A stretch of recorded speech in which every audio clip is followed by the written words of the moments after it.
going to just introduce you, and then we'll get going with the team. So Ryan and I have been talking quite a bit over, especially the last 6 months, and his journey is really, really interesting as far as his background goes, and then with him starting his scratch agency, and he started a group called The Inside, which I think is really beneficial to not just new agencies, but it's really beneficial for agencies that are existing as well.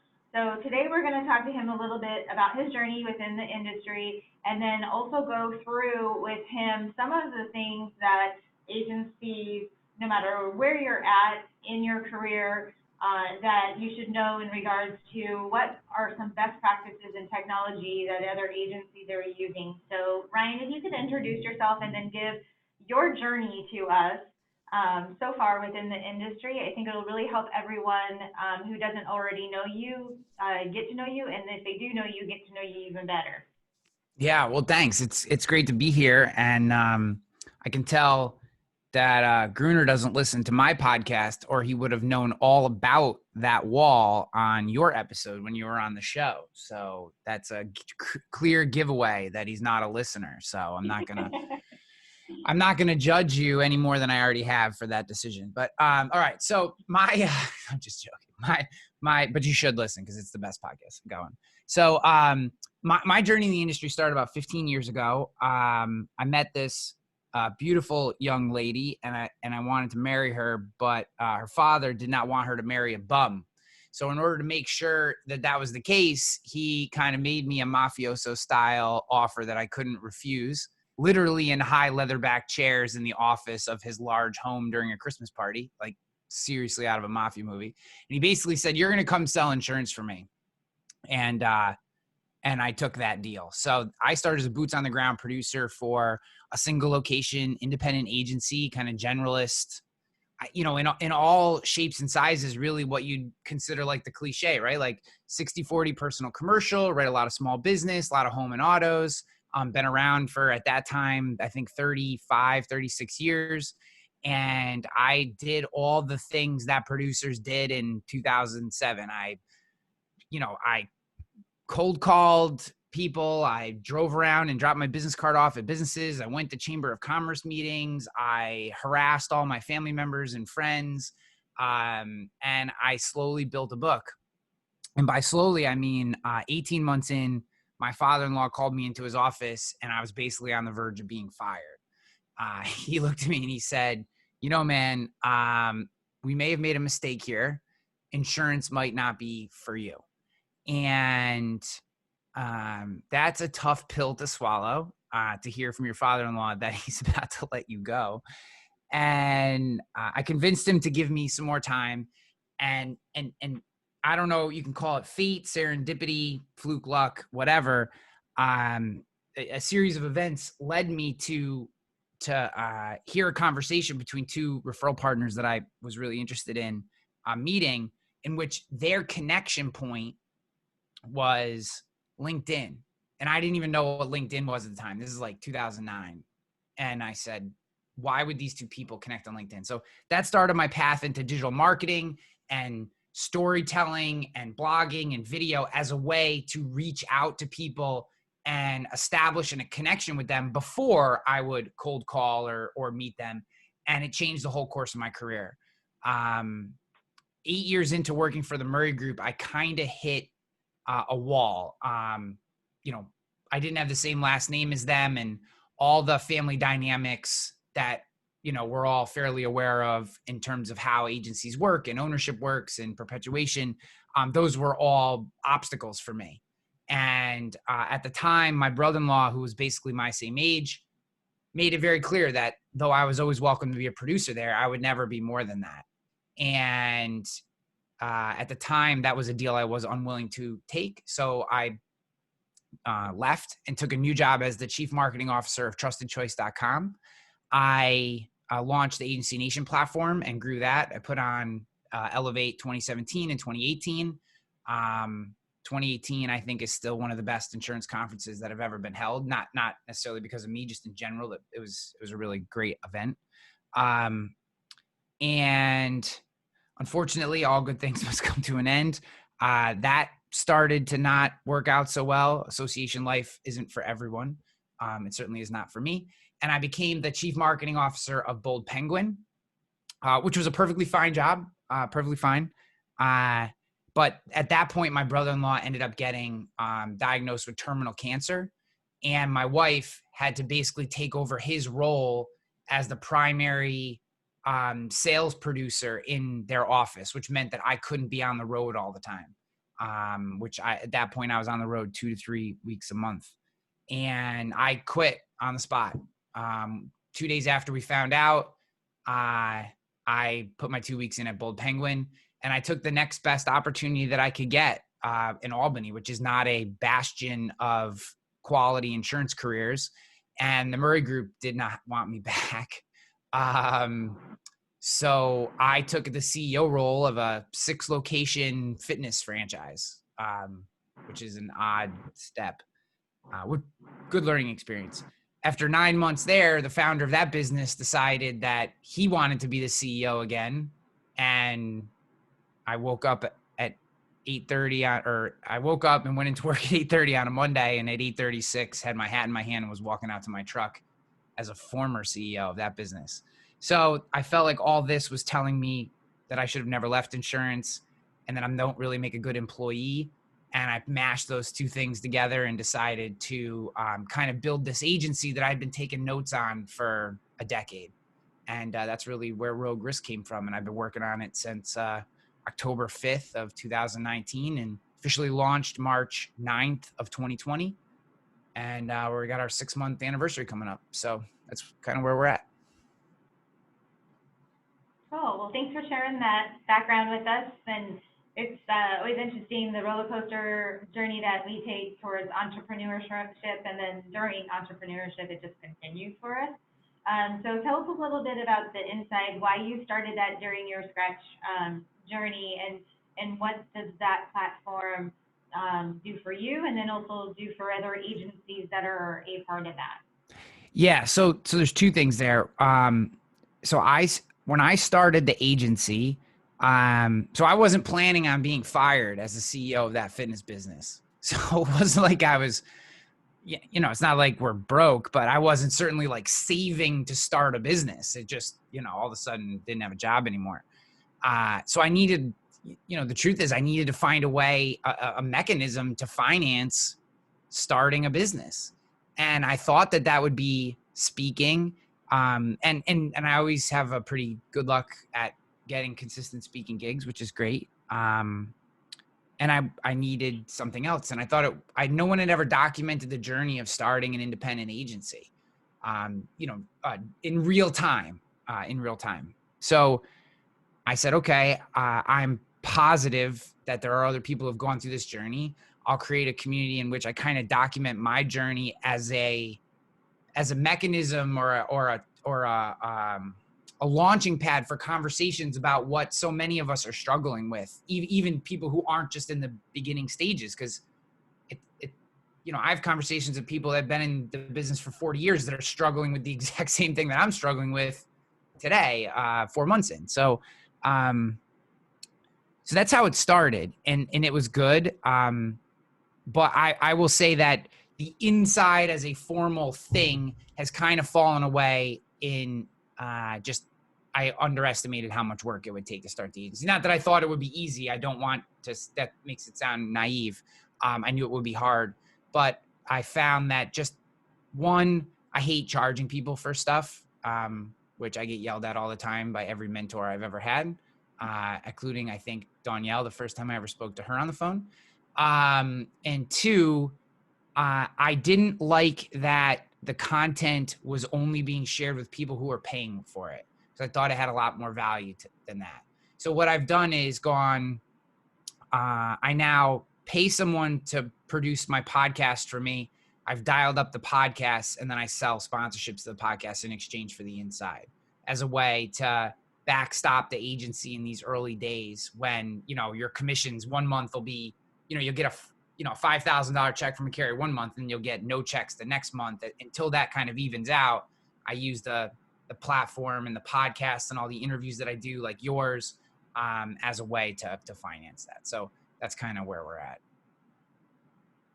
Cool. And through that process of having the opportunity to interview quite a few people through the Insight and then the podcast now, do you see a common theme of a pain point for agencies, no matter where they're at, whether they're in the beginning or, later on in their career? Yeah, someday someone is going to write a book on how hard what we do is and how easy I think agency owners make this business look, all things considered. And I mean that in all honesty.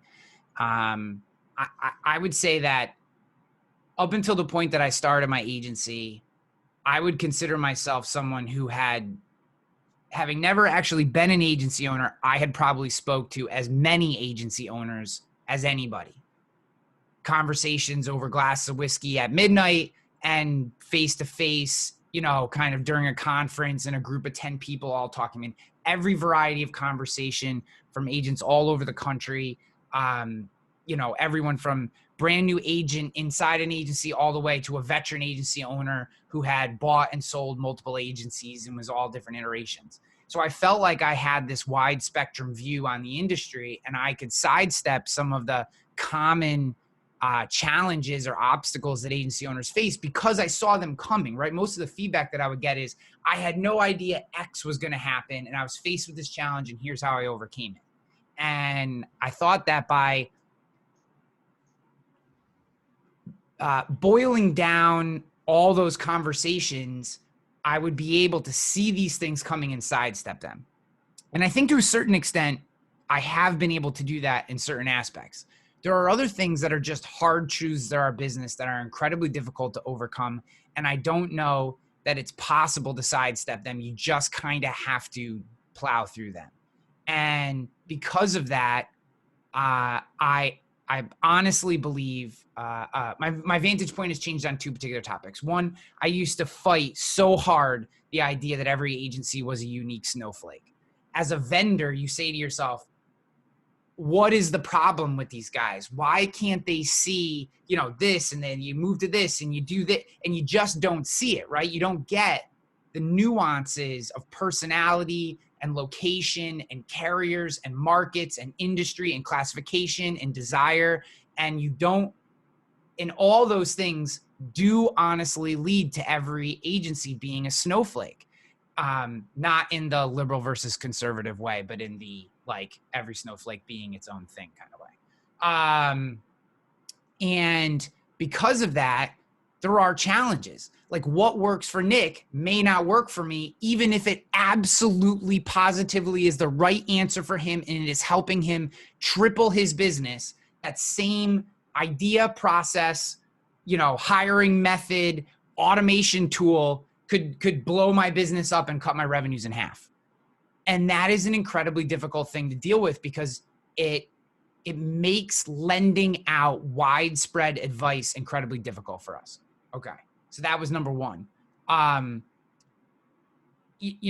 second piece I think is, so no one really knows, there is no true agency in a box. There are people who can help you make those decisions. And I think you do a lot of that, Danielle, at CLI, right? You help them understand the decisions that need to be made and help them find the tools that align with what they're trying to do. That is the best practice. There isn't just everyone should use rocket referrals. And if you're not using rocket referrals, then you're an idiot, right? Like that's not the way that it is. So we could all think Google reviews are important to our business, and every single person on this call could acquire Google reviews in a different way. And that makes that a challenge because it's hard to understand which advice you should take and which you shouldn't. The second piece is the technology in our industry is just absolutely atrocious and horrible. And everyone who considers themselves a technologist should be ashamed of the fact that we haven't solved this problem. I think there are a lot of people doing really good work. I know a lot of them. I use the tools that I believe in, but the truth is the technology is terrible for the most part. And all the bitching and complaining that I've heard all of you do for so long, I've apologized many times in public, but I will again on this show. I did not appreciate how awful it really was, and I now do, and I'm sorry for that. I'm sorry for not taking you as seriously as I should, because it's terrible. And the double entry, and then the solutions, the human solutions that we have to create in order to plug these gaps and move. That's another challenge. Do you want to hire a VA? Do you want to hire an American? Do you want to do it yourself? Is it something you're just not going to do? You know, I have been searching for ways to get around double entry and different things because I'm a one-man show. So every account that I sell is 2 steps forward and a step and a half back, because then I got to spend all this time plugging it into the CRM, plugging it into the carrier system, plugging it into the agency management system, and then anything else that you want to do. Then you got to, you know, Liberty Mutual keeps sending me things, physical policies. And I'm like, stop sending me physical policies. That costs me $7.50 to friggin' mail them to the person. I'm all going to take it, put their address on an envelope, and I call Liberty. I'm like, please stop sending. And it's just like stupid things like that all of you, we all deal with every day. And these are the stupid little problems that we have to figure out. So that's a really long-winded way of saying, I think that we have to, I think the answer is coming up with filters and value systems that inform our decisions. It's not the tool. It's, does the tool work through the filter and value system that is meaningful to you? I think that's the solution to the problem is what are you trying to do? I just had a call with an agent today. Coastal is an issue in New York because we have Long Island. So it's really difficult if you're near the coast in Long Island. There's a lot of carriers where I am up in upstate that won't write down on Long Island because we just had a hurricane come through 2 days ago. So, you know, so he lives down on Staten Island, and, you know, we had a conversation this morning about kind of, he doesn't do commercial, so I'm going to help him with some of his commercial stuff. In exchange, all the coastal stuff I get, I'm going to send down to him. So we're having that conversation. And as we're talking through it, I was asking him, well, how did you set up your business? Like, how did you get to where you are today? He's 12 years in. And he's like, I only do coastal property. That's all I do. He's like, I don't take on any tools. I don't do any marketing. I will, he goes, we're having this conversation about me referring you commercial lines business because I won't write commercial because I can't be good at coastal if I'm then thinking about a comp policy. He's like, I just can't be. And that feels more and more like the solution to me. I mean, that's old advice, but it seems like good advice. So. Yeah. So I think one of the commonalities that I've seen through the years is that there is suckage at all points within your career. Your first year is the greatest suckage. So it's very, very hard to take and get all that information into your head and your brain, and then have to train people when you're not feeling confident and comfortable with, you know, how this actually works in your first year. But even as you keep growing, it makes it really difficult to keep up with stuff, you know, as an owner, because you have new problems that, you know, are particular to each of your agency. I like that how you said about being a snowflake. When I look at our agencies, everyone says, well, you know, put me in that box of what you're doing. We don't do that with our agencies. I talk to them and I say, hey, tell me about where you've been before, where you are right now, and where you want to go. And I told you that's how I frame every conversation, because every agency we work with is so unique and so different. And the things we do with them are very unique and different. There's not 2 agencies that I'm working with them or my team's working with them that is exactly the same of it. And really, I think one of the things I also see as a common pain point for everybody is, if you're an entrepreneur, you have the achievement problem, which is we keep adding more things to our plate because we're driven. We're like, oh yeah, we'll do commercial, we'll do this, we'll add this over here.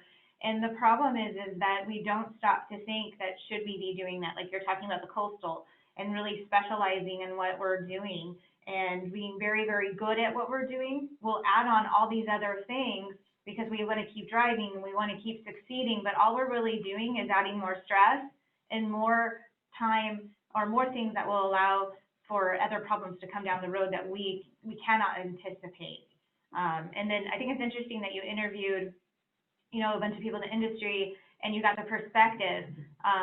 And like you said, you might have encountered the same things, but they still became the problem for you.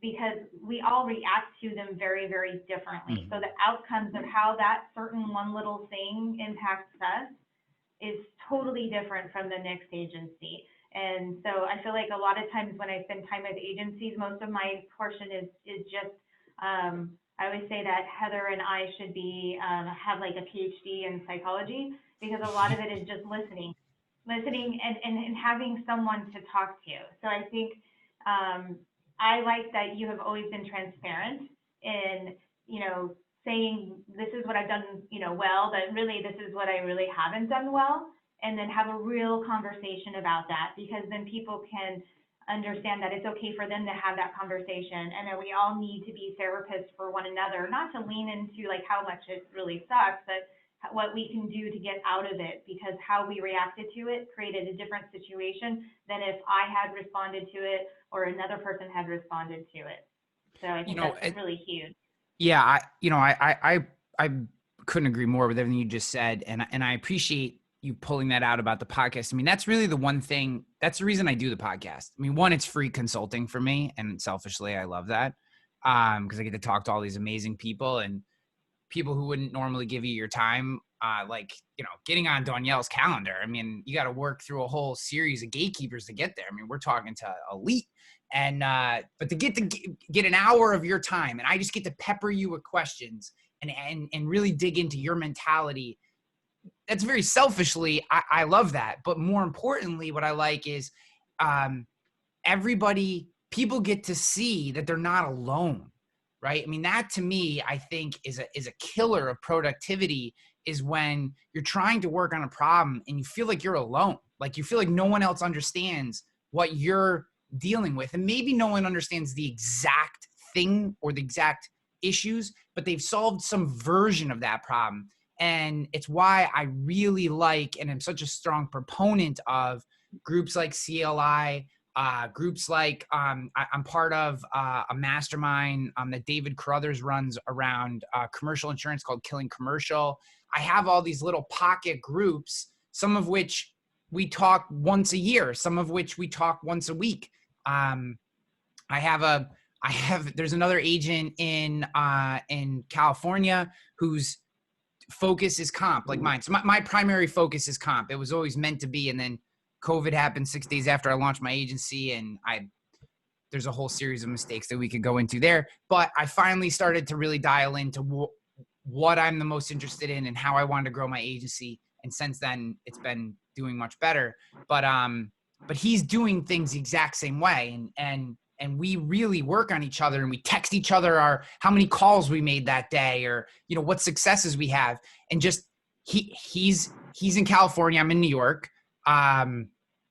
He's got different systems and programs that he's using, but the fact is we're trying to come at it the same way. And just by knowing, like, he texted me the other day and he's like, I got so bogged down in service work, I didn't make any calls today. And I only made 2 calls, and then someone called me, and I kind of blew my whole day up. And so I only made 2 cold calls. So I was feeling kind of crappy about 2. And then I got this text that he had made 0. And not that I felt good that he only made 0, but I was like, oh shit, I'm not the only person, you know what I mean? Like, I'm not the only person who didn't get their work in today. Like, you know what I mean? Like, I try to make 15 cold calls a day if possible. And when I don't hit that number, I feel a little weird. And it's just little things like that, like just not feeling alone. I think are important, just because it makes you feel like you can keep going, like you're okay. And I guess that's the point of the podcast too. Yeah, I feel really fortunate. I have a mastermind group. In fact, Jason Kilgo is on here with us right now, and he's part of that mastermind group. And it's just really wonderful to have some of your peers be able to do that. I have been selfish in this. When I started CLI, I was one of our locations, and so I would just start calling some of our agency owners, and we would talk. And I feel like I've been super blessed throughout my independent career to have people in my life that I can talk to. Like Laramie and I have been a part of the group for 15 years. And so I can call Laramie, he can call me, and that we've been able to bounce those things off of each other has been super helpful as we grow up. I mean, heck, I knew Laramie before he got married and had a whole bunch of kids. So, and he knew me before I grew up, or if I have ever grown up yet. So it's been incredible to see the journey of one another, going through that throughout the years, for sure. Yeah. So one of the things that I'm always uh, I'm talking to my team a lot about this lately, and that is that I feel like people get stuck in deliberation, and that can be deliberation on all fronts. The next decision that you're going to make on something, the next technology that you're going to make, and we do that because we're afraid of failure. And the problem is that deliberation is more harmful often than the failure itself. And so I want to put I want to get my label maker out. I used to be a sixth grade teacher, so like I totally want to go nerdy and like put labels on the monitors of my team of saying, do, comma, do not deliberate. And, and basically be actionable on stuff, even if you're going to fail. So during this process of you starting up the agency, what kind of things have you done that have helped you from getting stuck in the deliberation and inaction of, the the fear of failure or anything else? Yeah. So there's a couple things there. So one, shout out to Kilgo. He crushed it on Power Producers podcast. He did a great job. So I feel like I've made every mistake. I often feel like mistakes are more of my resting position than successes are. The good news is, as a former baseball player, I could give two flying Fs about failing. It just doesn't matter because, everyone remembers Kurt Gibson hitting that home run and limping around the bases. You know what I mean? Like it's just the wins. That's all that matters, is the wins. So I just assume I'm going to fail and try really hard. And then when I win, it's awesome. But as long as you're moving forward, that's my mentality. I mean, this shirt right here, I'm wearing a t-shirt of all things, but this is the Till Valhalla Project, which is a not-for-profit that supports veterans, and specifically veterans that are killed in action and their families. And the proceeds go, I don't have anything in this. I just like to support it. But it stands for Keep Effing Going is what this shirt is, KFG. And I think that that's all that you can do. Like there is, you know what I mean? Like, that's all, is literally all you can do is keep moving forward. And it sounds so cliche, and it is, but go watch David Goggins on Instagram. I mean, read that dude's book. You Can't Hurt Me. Hold on. I have here. This book right here. If I can recommend a book, if you're struggling with moving forward or struggling with failure, read Can't Hurt Me by David Goggins, or just go to Instagram. If you have sensitive ears, he will offend you.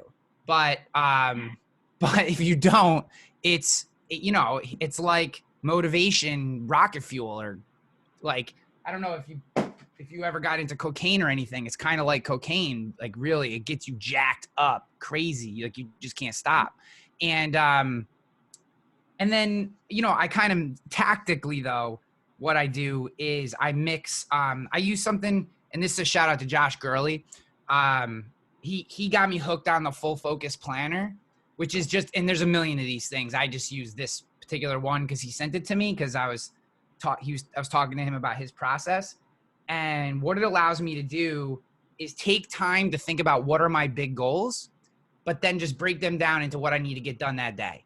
And is, again, this isn't like new stuff that you haven't heard. You just have to do it. And once I started I know what my three big things are. A day is considered a win if I check off all three big things. Then I have my long burn items. So these are things I get to if I've crushed my three goals. Here's little tactical things I need to get done during the day. And then I take notes and shit. And then at the end of the day, while, I'm sitting there, my wife's usually watching Housewives and I'm pretending like I'm not watching, even though I think those women are crazy and I kind of watch it anyways. I'm taking my notes from the day and moving them to the next day and setting up my next day. And I just focus on that, and I try not to get off of it. And what's been wild since I started using this a little over a month ago, is I'm just getting stuff done. I'm just getting stuff done because I just know, like, what's my day today? I need to finish submitting. I have a pretty decent sized middle market account. I need to finish submitting that, which I already did this morning. I added all my prospects for my workers' comp middle market cold calling thing to a better agency. And then I have my cold calls to make this afternoon. And if I get those 3 things done, I'm going to have an IPA today at dinner time. If I don't get to treat myself. Yeah, always striving for the alcohol beverage at the end of the day, right? We're like, cheers to that. Yeah. So with time blocking, I think that's really important that you say that. You and I had conversations about that, and setting your day is like super important. One of the things that I've tried to work with my team, in fact, we do, which I talked about at IAOA, which is called C2C, this collaboration to creation, and we do it twice a week on Tuesdays and Thursdays, that we block out an hour to work on something with the team. This week we worked on workflows. And one of the things is everyone's like, how do you get so much done in the day? There's this misperception that I'm too busy for people, which, by the way, if you're on the call, I am not too busy for you. I just might not be available when you need me at that specific time, but the same thing goes for you, but I'll get back to you as soon as possible. But I work really, really hard at my schedule and setting my day before I even get into the office. So that allows me room with my team to be able to handle some of the things that basically throw people off during the day. Like, it's not going to throw me off because I've already done my main priorities before I even get into the office for the most part. But I worked with them for 15 minutes, like on Tuesday with personal lines each. And I looked at their workflow and I said, look, in the day, it looks like you're getting stuck here in these places. And so we went through, and if they were a producer, we call first follow through in the day. You kick those out in the first hour of your day. We have a blocked time for quoting, and then you have laters, and then you make sure that during the week, if you're a producer, you have block times also set out for your sales portion of it. And then we also have block time for producers on development. One of the things I see is that you get stuck in the sales cycle with the clients, that you stop developing your knowledge of what you need to know with carriers and industry knowledge as a producer. So we started doing that with our time. So I think it's cool that you've got yours, that you're, setting up for the day. So I would say if you're not already doing that and setting your day, then when you get to starting your day, you're going to be behind, and you're also going to feel like you're constantly trying to catch up. Like, that's what I see. I see people spinning their reels and they get totally sidetracked by this one thing that happened in the day because they hadn't handled the stuff previously or scheduled it out for themselves. Yeah. I always think whenever I start to feel frantic, it's always because of what you just said. It's always because I didn't take care of my priorities early, so that because something's always going to come up. Always. There's never not going to be something that comes up. So if you assume that to be the case, then get your most important stuff done early so that when that thing, whatever it is, comes up, you can handle it because you're like, oh, I'm good. My major things are off the plate, so I can take the time to work on this, whatever this fire is, put it out, and not feel like I then have to work till 10 p.m. to get all my priorities done. That is not easy. It's not easy for me. I am not a disciplined. When it comes to these kind of things, I am not a disciplined person by nature. I would say in general in life, I am not disciplined by nature. I have had to work processes and routines and habits into my life to be that way because like my wife, I feel like she just like operates from a place of discipline, right? Like there'll be a whole plate of like just amazing cookies standing right in front of her. She's like, nope, good. This is not my cheat day. I'm good. And I'll look at it and be like, oh yeah, but it's Tuesday, right? So I can have one and then I won't have, you know what I mean? I don't know how she does it. In my mind, I like immediately go to, let me make like 17 excuses why I can do this thing that I know I'm not supposed to do. And she doesn't. And what I've learned from her is that she wants to mow the cookies.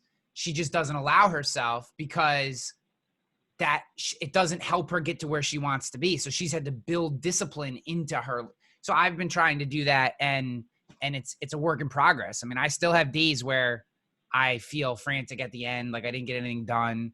But the more discipline I bake in, like using this planner, the more I block time, the more I turn off certain, social media, or close all my internet browsers, or put my phone on silent and put it under the desk. You know what I mean? Like, the more I do these things to add discipline, the more productive I become. And then the less stress I have and the higher I perform. And then the more I actually get done. So, and then that cycle just keeps improving. And, I think that's the way it is for a lot of people. Yeah, definitely. I think one of the things is that we have to figure out how to master it for ourselves, or our teams will never master it. I know McDougall and I've had this talk when she came on board. I was like, look, this is how I manage the team, and this is what I need you to do. And she's like, I hate making these tasks and lists and not working out of my email. And now, fast forward many years later, we always have a conversation when we bring somebody new into working the workflow of how we do it in a proactive approach. She's like, I'm telling you, like, I hated doing this in the beginning, but once it became a habit, she's like, I learned how to do it a lot more effectively than I ever did before. But actually taking the time and having the discipline to do it's not fun. You have to be, like you said, you have to have a strong mindset to really get that in place and put it together. That's why I said the do and do not deliberate, because that's where I see people getting stuck within their days and not getting the things that they need to get done throughout the day. Yeah, I'm going to give you guys another book. You probably heard of this one, but Atomic Habits by James Clear. If you struggle with discipline like I do, so this is like, I'm not going to blaspheme here, but I will say, as a good analogy, it would be the Bible of habits. So if you struggle with habits and routine and discipline, this book, I feel like, has given me, and I've read it twice now, it gives me the logical and emotional support, like supporting knowledge. And then it layers on top of it actual tactical things that you can do to build routine and habit into your life. So it's not just like, here's a mushy book about why habits are important. And it's not just this tactical thing that, if you need the why to the habits. And one of the most interesting aspects of this book that speaks to what you just said is James's belief, and he gets this from research, is that we start with a certain amount of willpower at the beginning of the day. It's finite. It's a finite amount of willpower. And every process that doesn't have a habit attached to it, or isn't a pure pleasure activity, eats into your willpower. So, I'm going to work out in the morning. No one wants to work out in the morning. No one wants to. You want to be fit or be healthy or live a long life or look a certain way, whatever the reason is, you work out in the morning. That takes willpower until it becomes a habit. Once it becomes a habit, it doesn't take as much willpower or any willpower to get up at 5 a.m. and do a workout. But until you establish it as a habit and a pattern in your life, it takes an immense amount of willpower. And if you're constantly doing random acts and you're constantly fighting the urge to do something that is more pleasure driven or the easy path or whatever, your willpower goes to zero. And then you, instead of having one IPA because you hit your goals at the end of the night, you have 7, and you wake up the next morning and you're hungover and you're like, shit, I don't feel good. I'm not gonna be productive today. And it's because you ran out of willpower. So habits, routines, patterns allow you to keep your willpower as high as you keep that bank of willpower as full as possible throughout your day, so that when you do have to make that tough decision, like it's a Wednesday, there's no reason to eat a bacon cheeseburger with a big brioche butter-filled bun on a Wednesday if you're trying to be fit, except it's delicious and amazing, and who wouldn't want to have that burger on a Wednesday? But it's not your Wednesday meal. Your Wednesday meal is a salad with some chicken or salmon or some stuff. So like, But if you're down on your willpower, and this may sound crazy, but if you run out of willpower, you start telling yourselves all these little lies and excuses. You know what? I've been really good for a couple weeks. You know, I'm looking pretty fit. I did some jumping jacks this morning. Like, I'm in a good place. I can mow that 3,000 calorie burger. It's fine. Even though that's not your goal, right? It's not adding to your goal. So, I think in our agencies, this is where we find ourselves at 1 o'clock in the afternoon on the IAOA chasing silly conversations about, you know, what agency management system should we use for an hour instead of prospecting or mentoring our team or following up on things that actually matter to our business, because we've run out of willpower and all we can do is have the 4,000th conversation about what's the best agency management system at, you know, in the IAOA forum.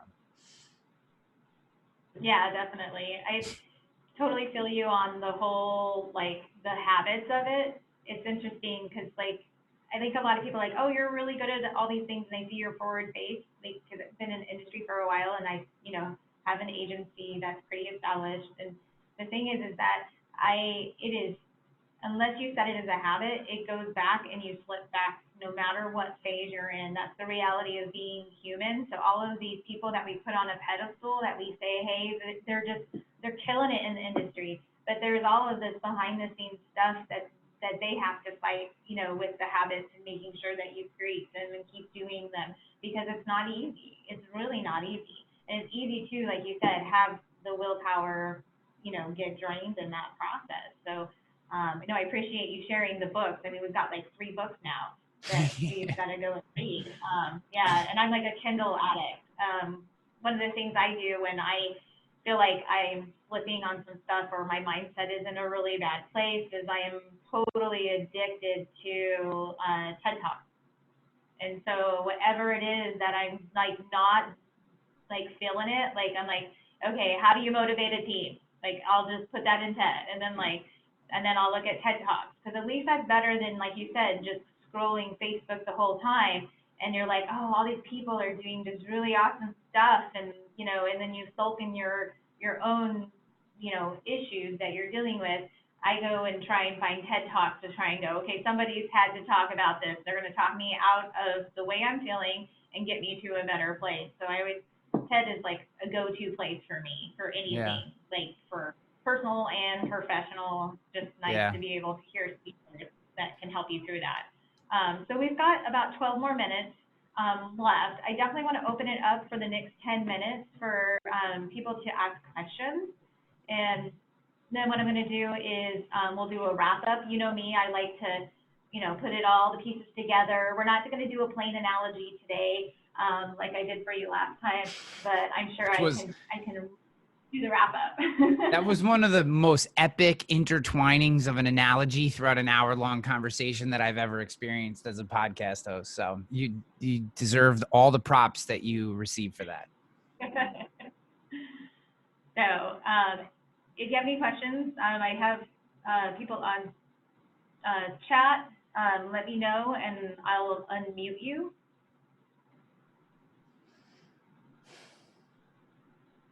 I guess actually you could probably unmute yourself too.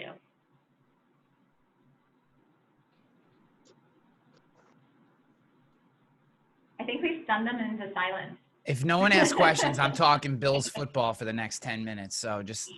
Yeah, I got a question. I'll stop us all from that. Uh-oh. Bills. Get out of here, Ryan. Dick, you got something? My question was going to be what were the deciding factors in choosing work comp as your focus? Yeah, good question. So I think it is, it's a coverage one that everyone with employees has to have for the most part in every state. It is, at the same time, it is a coverage that is widely misunderstood or disregarded by most agents. It is also a policy in which we as insurance agents can really dig in and be real advisors. Like and this is not a knock in any way, but like there's only so much advice you can give to someone on property insurance policy, right? Like you can talk them through, you know, fixing up the property. You can quote them with carriers. Maybe you have a special market. There's a lot of good stuff you can do. Don't get me wrong. But when you're helping someone implement things like a return to work program, when you're helping them with, their experience mod, dialing down or helping them work down through safety processes, helping them with hiring decisions and all that kind of stuff. There's a whole bunch that can go in it. And I'm actually taking my certified workers' comp advisor exam next week through the Workers' Comp Institute, which hopefully I'll pass, and then I'll be a certified workers' comp advisor, whatever that means. But it just felt like a real opportunity to me. And it also matches much more of my personality. I mean, as it's pretty obvious that I like to talk and I like to work with people.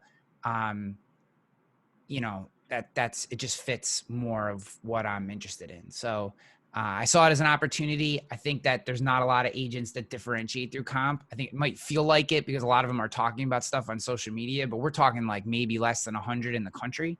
And I think there's opportunity there. So, I'm going all in on it. My entire marketing strategy is really boiled around cold calling, emails. I do targeted hard mail and LinkedIn voicemail drops.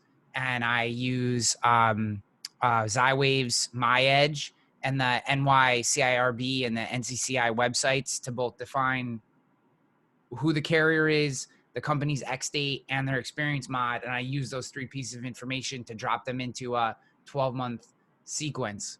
And, again, I've been doing it for a month and a half, but it fits things that I've done before. So the philosophy and mentality fits, similar things that I did when I was selling tickets for Elevate or in my old life when I was selling insurance. And the other side of it is I've already brought 3 prospects in just from the first time I sent out postcards. So, it's just a matter of time at this point. Cool, thanks for sharing. I love workers' comp. That's one of my favorite ways to lead in for commercial clients. Yep. Because like you said, I think that's where you can really be your risk advisor. Most agencies don't take the time to really analyze the things that the company should do. I mean, I've gone into a company and they're a huge company and they don't even have a safety manual. So yeah. You just never know how much they have or haven't done and what you can do with them. So I think that's a smart move. Yeah. Ryan, wait till you meet my wife. She's a workers' comp nurse. Nice. And she tells me the absolute craziest stories you'll ever hear in your life about how people will do anything not to go back to work. Yeah. And it's just every night, every dinner, she's got a new one, and it's pretty crazy. I wanted to, something you said, and I just want to let everybody know on here. I am going to be 4 years in independent. I've got 15 years experience in total, and it has taken me 3.5 years to find the technology that works for me. And I have scolded the earth. I have tried everything. I have researched until I am tired of researching and testing and trying new stuff. And what I've got right now works for me. And I think that's what's really important. You have to find something that works for you.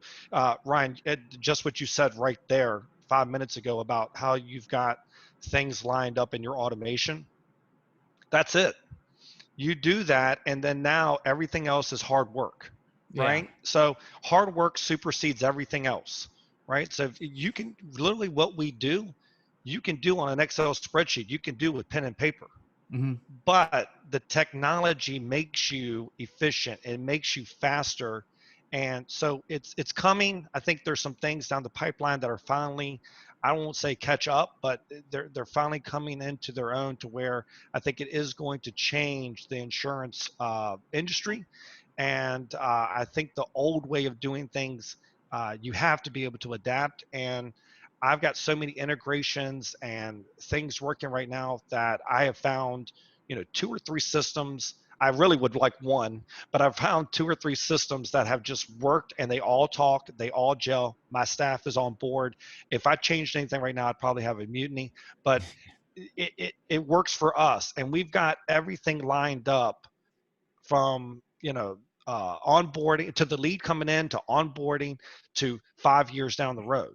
So I think it does take a little bit of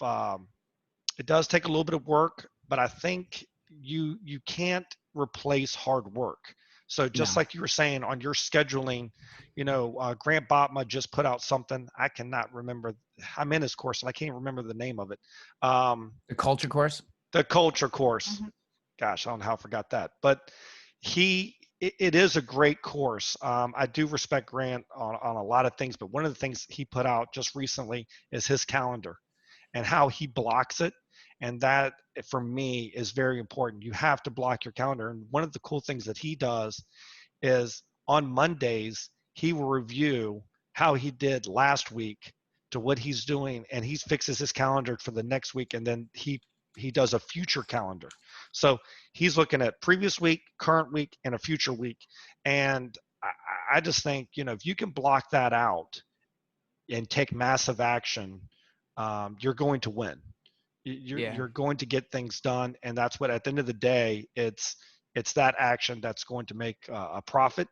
It's going to give you the recognition. It's going to be the pat on the back, like you're saying, your IPA that you deserve. So just want to let everybody know, technology is slowly getting there. And I think there's a couple things down the pipeline that are going to make it great for everyone. But I think you just got to find what works for you. But just remember, it's hard work. Nothing gets done without picking up the phone, and I think people forget that. They're so technology, so automation driven. I'm like, yeah, great. You've got emails, you've got texts going out, but if you don't pick up the phone, nothing gets done. We still have to talk to people. Yeah. Well, there's one, thanks, dude. Two, it's great to see you. Good to see you too. And Go Bills. Yeah, go Bills. Hell yeah, go Bills. So there's a couple things. Chris Langell tweeted something out the other day, and it really resonated with me because I have the ability to become a doer, to drop into doer mode, and I start thinking like, I start just thinking tasks, and I do tasks, and I don't think like a CEO or whatever, a leader. I'm not thinking about the bigger picture. And there's just been a series of comments from people, and I think probably just everybody thinks about this stuff, and sometimes you see a message and it just resonates with you for whatever reason. He tweeted out, we don't sell insurance to sell insurance. That was it. And that really hit me because it's true. Like, I don't care how much of a nerd you are at insurance, which is awesome. I'm a nerd too. I love reading manuals. I love the designations. I used to have my CIC. Like, I love it. I love knowing what I'm talking about. You know what I mean? I nerd on everything. I read friggin' books all the time. I read, I love it. I love everything. I'm a nerd about all different stuff.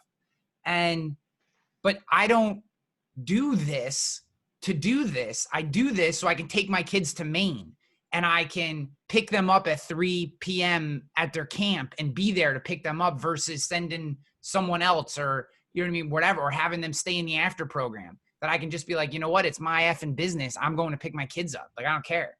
You know what I mean? That's what I'm going to do. And I do think we have to remind ourselves of that, because, and the reason for that is, it goes to the second part of your comment about technology, which is the system doesn't matter. I do agree with you that there is a lot of really good technology coming. I use Better Agency. I think Better Agency is awesome, but there's plenty of systems. HubSpot works great. ActiveCam works. It doesn't matter. Pick one. Literally write them on a wall and throw a dart, and whichever one it hits, just build out your system in that one, and you're going to be fine, because it doesn't really matter. I do, I tend to like working with people that I like, and I will look past, maybe they're not as far along in their development cycle, or there's features, because I just like the people, and that's tend to be how I work. So whatever. But but if you're thinking about your business as a means to the life that you want to live, right? Then these decisions, we drop all the emotion and we just make the decision that works for us. You know what I mean? Like, that's the point. Like, I've made so many decisions based on, and if I'm being fully transparent, I made a lot of decisions early in Rogue because I knew that people were watching me build this agency, and people had expectations for what kind of agency I was going to build. And sometime around my, deepest, like in April, I had like a fucking, sorry, Danielle. I had like a nervous breakdown because I'm I'm 60 days into my agency in the middle of COVID. I can't get a human being to pick up the phone or respond to me because I had zero pipeline, right? I had zero pipeline. I had no one to call. I started it in the dark ages of our life of this generation. And I used that as an excuse. Nothing was working. I was spending money, and I'm like trying to build this agency that's, some like digital hybrid agency that I felt like people were expecting me to build. And I was like, one, what the F do I care what anyone thinks? Two, no one actually effing cares. That's just the narrative I'm making up in my head. So I need to start thinking about what's best for me. And what's best for me is these decisions. And when I started making those decisions is when I started, one, actually enjoying building the agency. And two, I started writing accounts. I started having a focus. I started knowing what I needed to do in my day and started being okay with decisions like I'm going to leave at 3 on a Monday in a startup so I can pick up my kids because I started the agency so that I could do that. And instead of feeling stress because I used to feel stress, I was like, oh my God, I have this startup agency and I'm stopping work at 3 p.m. Like, I'm not a hustler. And then I just said, I don't give a shit. I started the agency to do that. So that's what I'm going to do.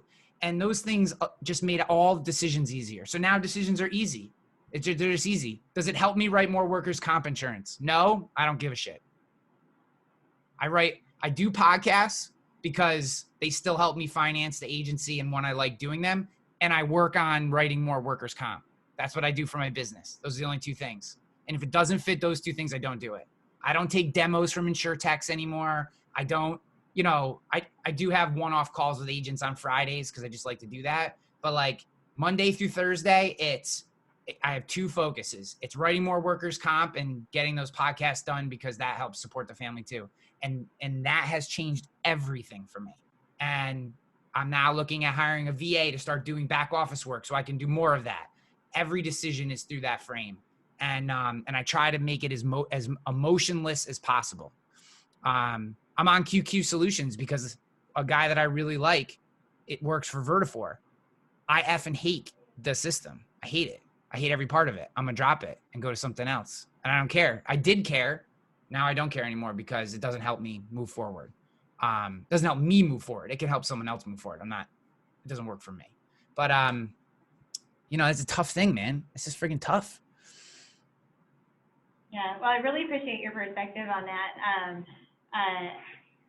I appreciate your time today with all of us, and I think I put down notes because I'm a person that's got to write down the stuff and then look at it later and then digest it. But really, there's 6 things that I pulled from what we talked about today, which is one, everyone in this conversation needs to know that you're not alone. I talk to a lot of agents a lot about that you're not alone, that we're all in the suckage together. So definitely find your people that you can talk to, that you feel like you can be totally raw with them. And then you can say, I am really not doing very well with them. And find the ones that can keep you accountable too. And then when they're making you accountable, please don't make them feel bad for making you them be your accountability partner. But secondly is really know your strengths and build off your strengths. I think in your journey to find it, you were just, circling back to talking about, you're creating those boundaries for yourself because you're surrounding around the strengths and why you're doing this in the first place. So, if you feel a little lost in that, I think going back to why, I always love Start With Why with Simon Sinek. It's just a really great book, and any of his leadership type of videos I'm totally obsessed with. So, definitely have that. And then, set your day every day so that you can have a better day and that you can be a lot more proactive, but create habits to overcome your willpower because your willpower is super, super strong. And then I pick technology and that, works for you, not because it works for everybody else, but really stick to it and see if you can make it work. There is no perfect technology out there, but also find partners in technology that they're using it too. So, and Ryan's got the wrap up on the books for us too. So read some books, watch some TED Talks, but super appreciate your time today and sharing your insights in there for us. And is there anything you wanted to say to the group to close us out? No, just thank you. Thanks for having me on. I love doing this. You know, you guys don't need to hear this, but this industry has given me a life that growing up I could have never imagined that I would have. I grew up in what essentially looked like a crack house in the middle of woods in, you know, upstate New York. And, you know, I love this. I think it's great that you do this. I love, you know, this group. It seems awesome. And, you know, I'm always here for anybody. You know, basically I only take calls or stuff on Fridays now, but if I can connect anyone with anyone, just always consider me a resource. I just like to help people. I mean, you know, Nick, appreciate you, man. You know, and you sending me the person the other day, and hopefully the person sent you back, which was pure coincidence that literally the day after you sent me back. So I just thank you. I just appreciate it. Thank you. Thank you, Hanley. Bye, Yeah, guys. thank you, Hanley. Thanks for joining us. We appreciate it. Yeah. Have a spectacular fall. Bye. Bye. Oh.